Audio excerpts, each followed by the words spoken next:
예, 반갑습니다. 또 이 시간에 우리 계속하여 우리 불편한 진실이라는 이런 제목으로 우리 문제를 찾아보겠습니다. 이상한 질문이라도 반드시 찾아야 할 답이 있고, 또 이해 안 되는 문제일지라도 이해를 반드시 해야 될 또 일들이 있고, 다 아는 일 같지만은 그래도 분명하게 알아야 될 이런 일들이 우리 삶 속에 가끔씩 있습니다. 특히 우리 예수를 그리스도로 믿는 우리 그리스찬이라고 하는 이 중에도 이런 일들이 가끔 있습니다.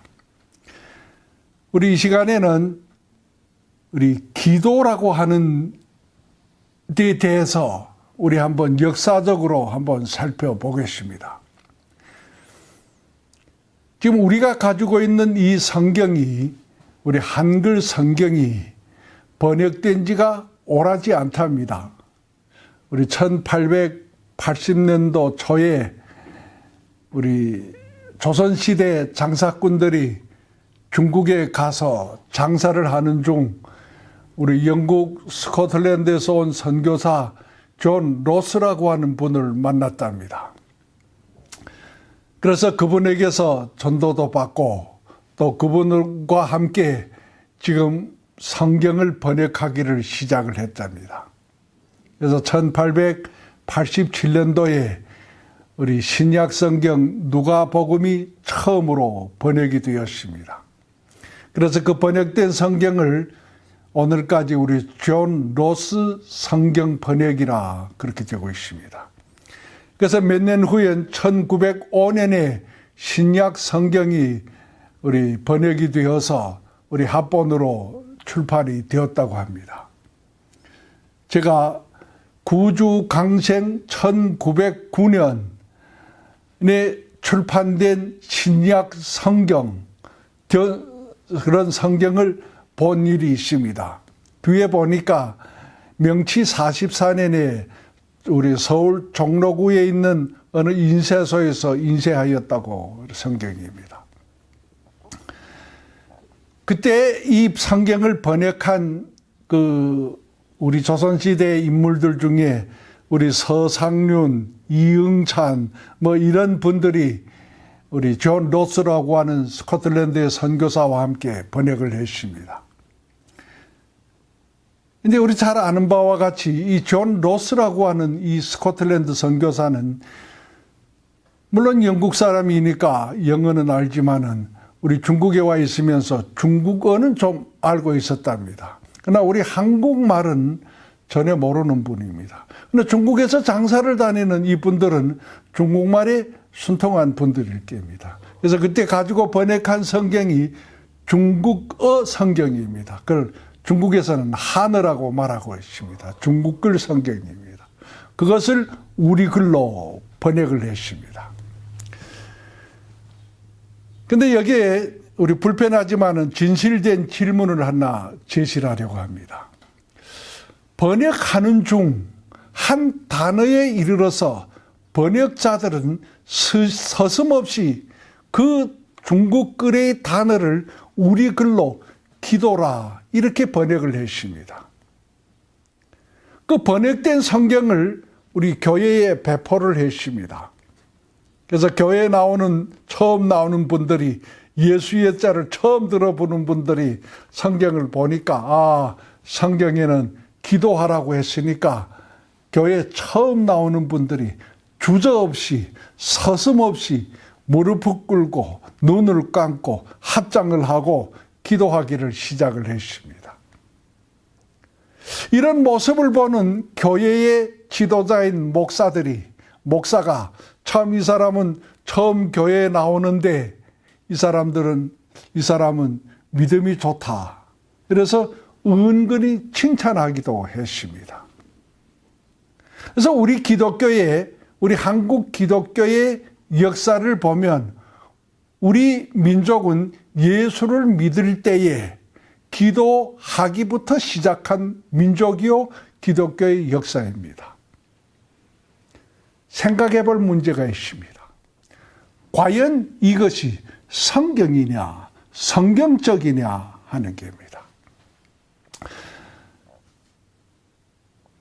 번역자들이 지금부터 130여 년 전에 성경을 번역하면서 중국 글의 그 단어를 우리 글로 기도라고 서슴없이 번역을 할 때에 그 기도라고 하는 단어에 대한 의미를, 그 내용은 알고 있었었다 하는 게입니다. 알고 있기 때문에 중국 성경의 그 말은 우리 글에, 우리 지금 삶 속에 이어지고 있고 행해지고 있고 이렇게 하고 있는 그것을 말하는 것이구나. 곧 기도입니다.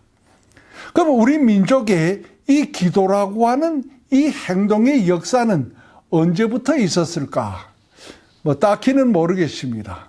그러나 번역하기 썩 전, 어쩌면 수천 년 전 우리 민족의 역사와 함께 기도는 있었을 것이다. 그럼 그 기도가 뭡니까? 그때 한 기도가 뭡니까? 곧 우리 민족이 예적부터 대대로 내려오면서 자기가 섬기는 신에게 자기의 소원을 간절히 비는 것이 기도였다 하는 게입니다. 그 행동의 이름인 그 기도를 성경을 번역하는 데에 서심없이 번역에 써넣었습니다. 물론 우리 중국글의 기도라고 우리가 번역한 그 기도의 중국글은 치도라고 하는 말입니다. 곧 우리 글이 시작이 중국글에서 시작한 글이기 때문에 그 기도라고 하는 것이 곧 중국글의 치도의 직역이다 하는 게입니다. 음역입니다. 발음 그대로 번역을 한 게입니다.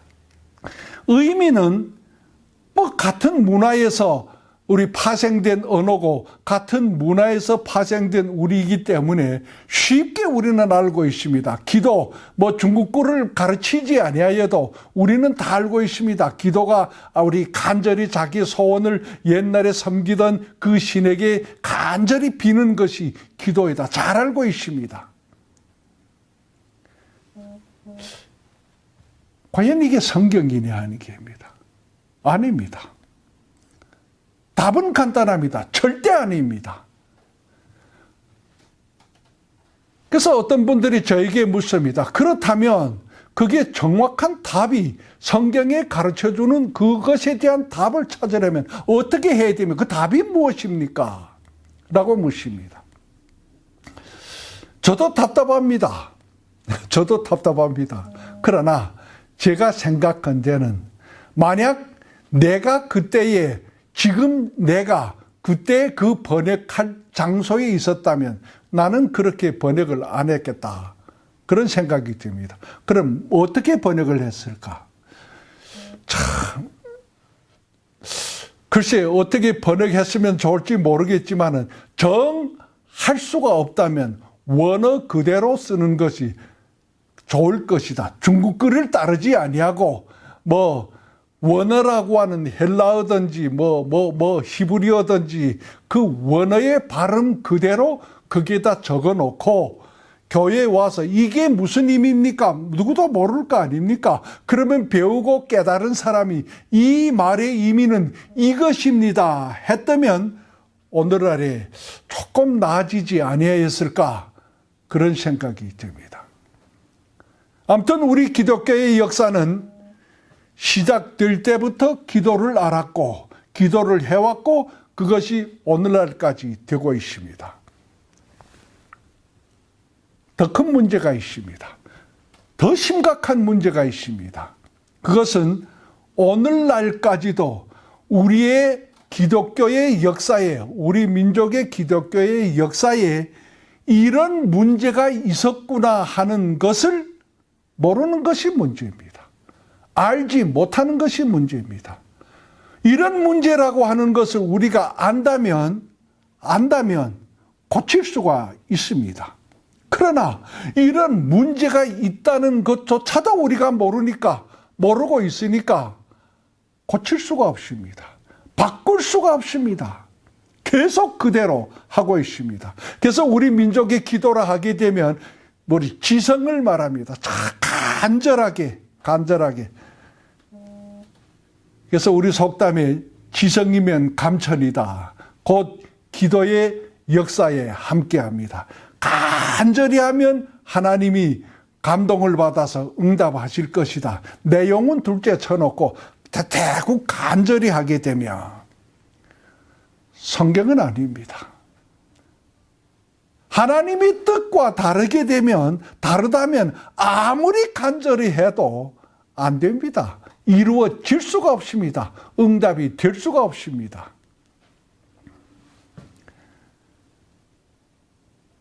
중국 속담에 그런 말이 있습니다. 환탕뿌환요라고 하는 말이 있습니다. 곧 약을 다리는데 그 다리는 물은 바꿨는데 약은 바꾸지 아니하였다. 그런 말입니다. 탕이라고 하는 게 우리 국물을 가르치는데 약은 바꾸지 아니하고 물만 바꿔서 그게 병의 효력이 되겠느냐 하는 게입니다. 곧 우리가 기도를 하는데 기도의 내용을 바꾸지 아니하고 과거에 다른 신을 섬길 때 하던 그 기도를 오늘 예수를 믿으면서 똑같이 하고 있다면 우리의 결과는 어떻게 될 것이냐? 아무런 변함이 없고 아무렇게 달라질 근거가 없습니다. 한 사건을 우리가 당했는데 성경은 이 사건이 우리에게 뭘 하라고 어떻게 하라고 가르쳐 주는 것과 상관없이 내가 원하는 것, 내가 과거로부터 해왔던 그 소원을 그대로 간절히 그대로 되기를 원해서 바란다면 그것을 기도라고 우리가 하고 있다면 될 것이냐 하는 게입니다. 전혀 다른 문제입니다. 전혀 다른 문제. 많은 일들에 우리 그리스도인들은 지금 이렇게 살아가고 있습니다. 물론 우리 기독교 130여 년 역사에 이 기도라고 하는 것을 가르치면서 많은 면에 적지 않은 면에 내용이 조금 달라지고 또 무슨 방법상에서 달라지는 것이 있었을 것입니다. 그러나 근본이 바뀌지 않았습니다. 성경은 우리에게 이렇게 가르쳐주고 있습니다. 우리가 잘 알고 있는 우리 성경의 율법과 선지자들의 글의 핵심이라고 하는 강령이라고 하는 십계명을 우리는 잘 알고 있습니다. 우리 예수님께서 이 두 계명은 우리 강령이라 그렇게 말을 했는데 그 강령이 되는 십계명이 우리 출애굽기 20장 1절로부터 17절에 있습니다. 1절에 보면 하나님이 이 모든 말씀으로 일러 가라사대, 그러니까 이 모든 말씀은 과거의 말씀이 아니고 앞으로 3절로부터 하는 십계명을 가르치는 말씀이다. 근데 이 말씀을 하나님이 하셨는데, 그 천지를 창조하신 하나님이 하시는데 누구에게 하셨느냐? 2절에 보면 나는 너를 애굽 땅 종되었던 집에서 인도하여 낸 너의 하나님 여호와라. 3절에 너는 나 외에 다른 신들을 내게 있게 말지니 너는 가르쳐 줍니다.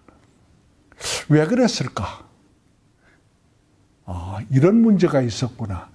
이스라엘이 모세가 애굽에 있을 때 하나님은 십계명을 그들에게 주시지 아니하였습니다. 애굽 땅 종되었던 집에서 건져내어 놓고 인도하여 내어 놓고 이 십계명의 말씀을 주었습니다. 곧 그것은 애굽에 있을 때에는 우리 애굽의 종, 곧 마귀의 종에 마귀 아래 갇혀 있기 때문에 살아있고 항상 있는 하나님이 창조자가 말씀을 하여도 알아들을 수도 없고 지킬 수도 없다. 거기에서 건져내어 놓고 하나님의 백성으로 만들어 놓았으니까 이제부터는 내 말을 듣고 내 시키는 대로 살아야 내 나라의 백성의 삶이다 하는 게입니다. 곧 우리 그리스도인들이 예수를 그리스도라 믿고 하나님의 자녀가 된 그날부터는 우리의 삶이 전부가 시작부터 마지막 마치는 그 순간까지 과거에 살았던 삶의 방법이 아닙니다. 과거에 살았던 삶의 그것을 되풀이하는 것이 아닙니다. 지금부터의 우리의 삶은 하나님의 말씀, 곧 살아있고 항상 있는 그 하나님의 말씀으로 나는 어떻게 살아가야 되겠습니까? 하는 답을 찾아서 살아가는 게 우리의 삶이다. 곧 기도입니다. 그런데 왜 그리스도인이 과거에 옛날에 다른 신을 섬길 때 그 삶, 그 내용대로 오늘도 살아가야 합니까? 말이 안 되는 일입니다. 오늘은 우리 여기까지 하고 우리 다음 시간에 계속하여 이 기도라고 하는 것에 대한 확실한 것들을 성경에서 찾아 우리 보겠습니다. 감사합니다.